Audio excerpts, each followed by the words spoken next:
I'm in the space where SaaS-enabled labor marketplace. And my question to you is, as we go into our next round and think about our next valuation, how do you think about, I guess, quantifying and qualifying an engaged community that you're not necessarily monetizing from? So we've got like a multiple on SaaS and GMV, but any thoughts in terms of the supply side of the community and how you kind of talk to that?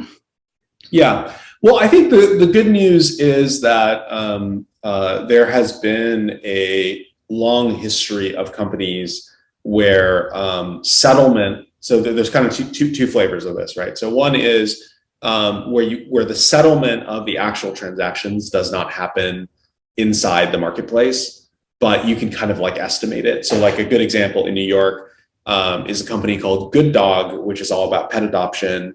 And it's basically like a lead gen business ultimately, because it's a multi-$1,000 purchase and it's sort of a long sales cycle. And so the reality is you maybe don't, settle on there, but they've attracted a tremendous amount of investment, because one of the things they can point to is they're able to point to the idea that the leads that they're sending are worth a certain amount. And it's sort of like one step before GMV.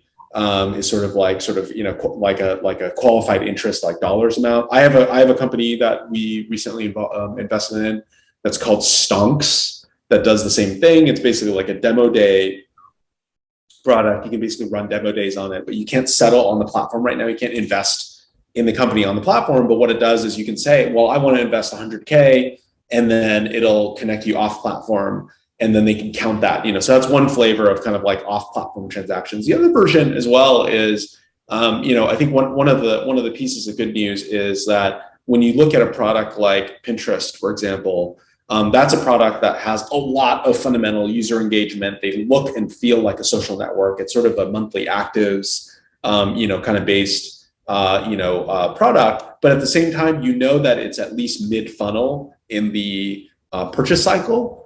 And so you can also just look at and talk about your product as if it's a social network, with the idea that if there's some embedded amount of commercial intent, then the monetization story ought to be easier as a result. And then frankly, Laura, basically the earlier the business is, the less you're focused on, the revenue piece of it. And so, because we often see, lead gen numbers, we often see take rates that are like way out of bounds of what it's going to end up. And so as an investor, you kind of have to close your eyes and imagine, where it's going to go over the next couple of years.